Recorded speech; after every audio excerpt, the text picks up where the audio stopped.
Gracias.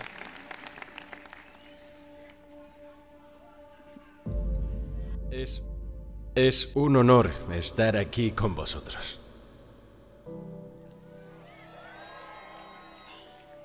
En realidad, nunca me gradué en la universidad y esto es lo más cerca que he estado de una graduación universitaria. Hoy quiero contaros 3 historias de mi vida. Eso es todo, nada del otro mundo. Solo 3 historias. La primera historia trata de conectar los puntos. Dejaría Red College después de los primeros 6 meses, pero decidí seguir ahí aproximadamente otros 18 meses antes de dejarlo de verdad. Pero, ¿por qué lo dejé? Todo empezó antes de que yo naciera. Mi madre biológica era una joven estudiante de posgrado soltera que decidió darme en adopción. Ella estaba convencida de que mis nuevos padres adoptivos debían ser licenciados universitarios, así que todo estaba preparado para que me adoptaran al nacer un abogado y su mujer, salvo que cuando finalmente salí, en el último instante, decidieron que preferían adoptar a una niña. Así que mis padres, que estaban en lista de espera, recibieron una llamada a mitad de la noche preguntando: «Tenemos a un niño inesperado, ¿lo queréis?». Dijeron: «Por supuesto». Mi madre biológica, más tarde, descubrió que mi madre nunca se había graduado en la universidad y que mi padre nunca había terminado el instituto. Se negó a firmar los papeles de la adopción.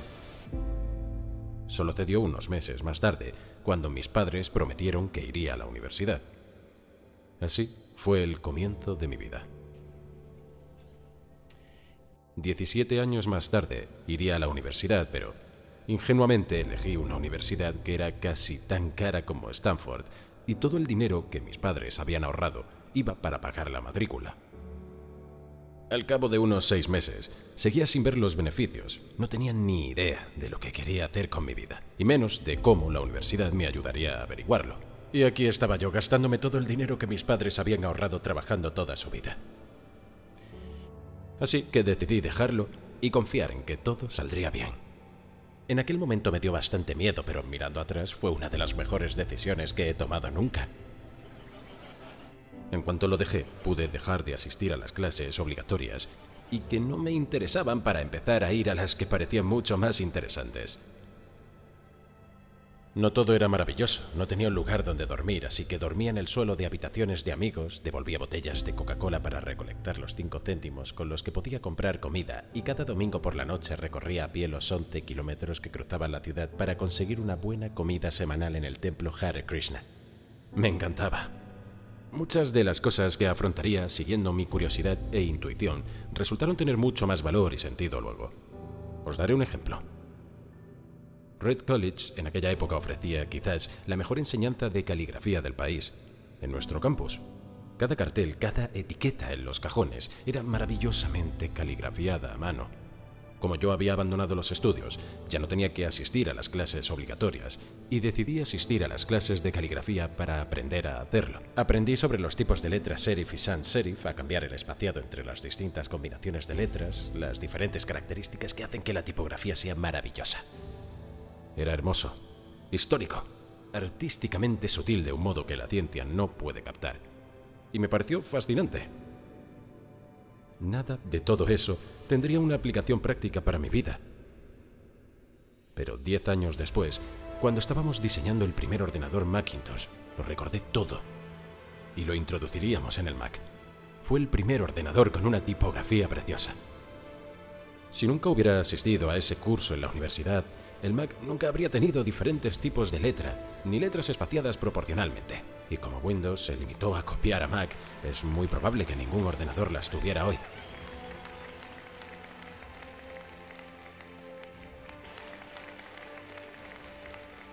Si hubiera dejado mi carrera, nunca me habría apuntado a esa clase de caligrafía. Y los ordenadores personales no tendrían las maravillosas tipografías que tienen hoy.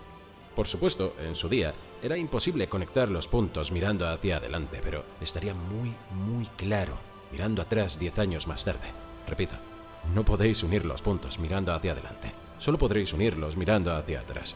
Así que tenéis que confiar que los puntos se conectarán de algún modo en el futuro. tendréis que confiar en algo, vuestro instinto, el destino, la vida, el karma, lo que sea.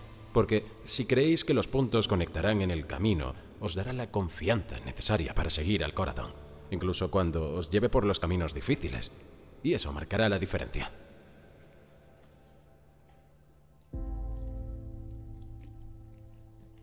Mi segunda historia trata del amor y la pérdida. Yo tuve suerte. Encontré lo que me gustaba cuando era joven. Bosniak y yo fundamos Apple en el garaje de mis padres cuando teníamos apenas 20 años. Trabajamos muy duro y en unos 10 años Apple crecería de 2 amigos en un garaje a facturar más de $2 billones con más de 4.000 empleados. En el primer aniversario de nuestra mejor creación, el Macintosh, yo acababa de cumplir 30 años. Y entonces me despidieron. ¿Cómo pueden despedirte de la empresa que tú has creado? Pues, a medida que Apple crecía, contratamos a alguien que yo creía que tenía mucho talento para ayudarme a dirigir la empresa y durante el primer año, más o menos, las cosas fueron bien, pero entonces nuestras visiones del futuro empezaron a divergir, hasta que al final nos peleamos. Cuando lo hicimos, el consejo de administración se puso de su parte y así a los 30 estaba despedido y muy públicamente. Lo que había sido el centro de toda mi vida como adolescente había desaparecido y fue devastador. Realmente durante unos meses no supe qué hacer. Sentí que había defraudado a toda una generación de empresarios, que había dejado caer el testigo cuando me lo estaban pasando. Me reuní con David Packard y Bob Noyce, intenté disculparme por haber metido la pata hasta el fondo. Fue un gran fracaso público, incluso pensé en huir de Silicon Valley, pero poco a poco empecé a darme cuenta de algo. Seguía amando lo que hacía. El giro inesperado en Apple no había cambiado nada en absoluto. Me habían rechazado, pero seguía apasionado por mi trabajo, así que decidí empezar de nuevo. Entonces no lo veía, pero resultó que el despido de Apple fue lo mejor que me podría haber pasado. El peso de mi fama sería reemplazado por la alegría de volver a ser un principiante. Más inseguro de todo, me liberó para dar entrada a uno de los periodos más creativos de mi vida. Durante los próximos 5 años creé una empresa llamada Next, otra empresa llamada Pixar, y me enamoré de una mujer increíble que más tarde se convirtió en mi esposa. Pixar creó la primera película de animación por ordenador, Toy Story, y ahora es el estudio de animación con más éxito del mundo. En un giro inesperado de los eventos, Apple compró Next y volví a Apple. La tecnología que habíamos desarrollado en Next estaría en el corazón del renacimiento de Apple. Lauren y yo tenemos juntos una familia maravillosa. Estoy bastante seguro de que nada de esto habría ocurrido si no me hubieran despedido de Apple. Era una medicina con un sabor amargo, pero supongo que el paciente la necesitaba. A veces la vida os golpeará la cabeza con un ladrillo. No perdáis la fe. Estoy convencido de que lo único que me hizo seguir adelante fue que me apasionaba lo que hacía. Tenéis que encontrar lo que os motiva, y eso es tan cierto para el trabajo como para los amores. Vuestro trabajo ocupará una gran parte de vuestra vida y la única forma de estar verdaderamente satisfecho es hacer lo que creáis que es un gran trabajo. La única forma de hacer ese trabajo es amar lo que hacéis. Si aún no lo habéis encontrado, seguid buscando y no os conforméis. Como con todos los asuntos del corazón, lo sabréis cuando lo encontréis, y como cualquier relación de amor, mejorará y mejorará a medida que pasen los años. Así que seguid buscando, no os conforméis.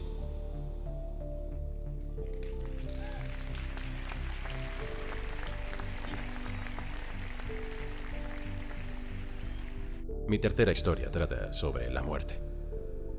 Cuando tenía 17 años, leí una cita que decía algo así: si vives cada día como si fuera tu último, algún día tendrás razón.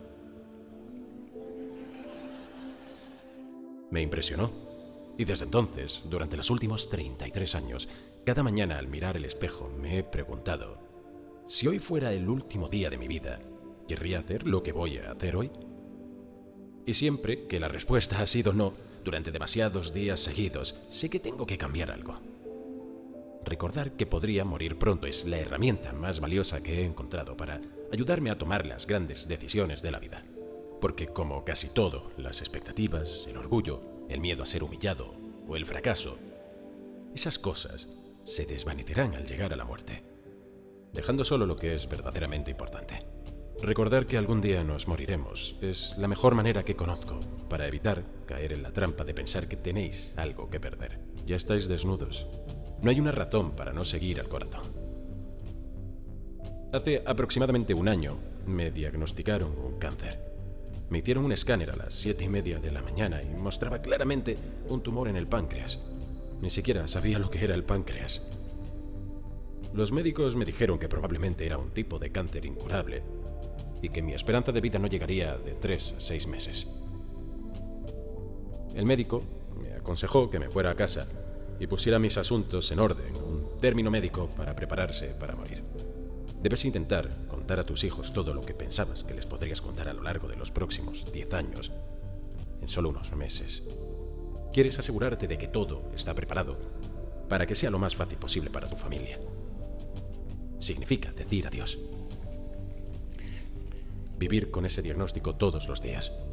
Esa misma tarde me hicieron una biopsia en la que me metieron un endoscopio por la boca hasta llegar al estómago y los intestinos. Me inyectaron una aguja en el páncreas y sacaron unas cuantas células del tumor. Me habían sedado, pero mi mujer, que estaba allí, me contó que cuando vieron las células al microscopio, los médicos se pusieron a llorar porque resultó ser una forma muy rara de cáncer de páncreas que se puede curar con cirugía. Me operaron y afortunadamente ahora estoy bien.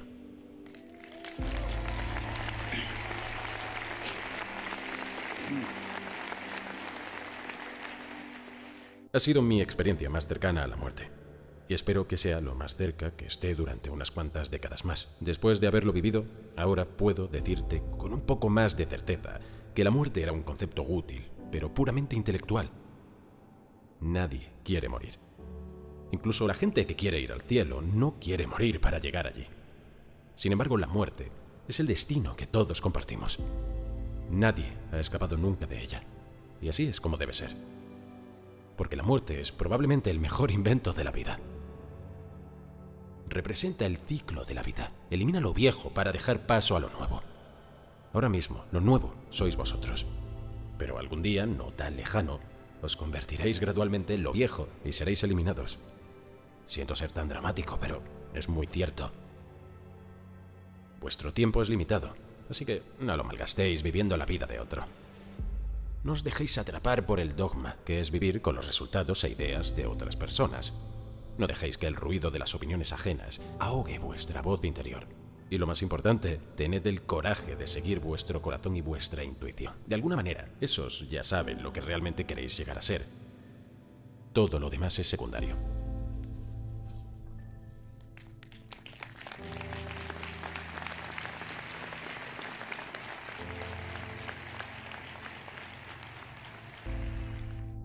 Cuando yo era joven, había una publicación increíble llamada La Enciclopedia de la Vida, que era una de las Biblias de mi generación. Fue creada por un tipo llamado Stewart Brand, no muy lejos de aquí en Menlo Park, y que con su toque poético él le dio vida. Esto fue a finales de los 60, antes de los ordenadores personales y las publicaciones online. Todo se hizo con máquinas de escribir, tijeras y cámaras Polaroid. Era algo así como Google en formato de bolsillo, 35 años antes de que apareciera Google. Era idealista, repleto de herramientas ingeniosas y grandes ideas. Stewart y su equipo publicaron varios números de la enciclopedia y luego, cuando llegó el momento, publicaron un último número. Era a mediados de los años 70 y yo tenía seguramente vuestra edad. En la contraportada del último número había una fotografía de una carretera muy rural a primera hora de la mañana, de un lugar que podrías encontrarte haciendo autostop si fueras un aventurero. Bajo esa foto estaban escritas las palabras «Mantén tu curiosidad, mantén tu ingenuidad». Era su mensaje de despedida. Mantén la curiosidad, mantén la ingenuidad. Y siempre he deseado eso. Y ahora que os graduáis para empezar una nueva aventura, os deseo lo mismo a vosotros. Mantened la curiosidad, mantened la ingenuidad. Muchas gracias a todos.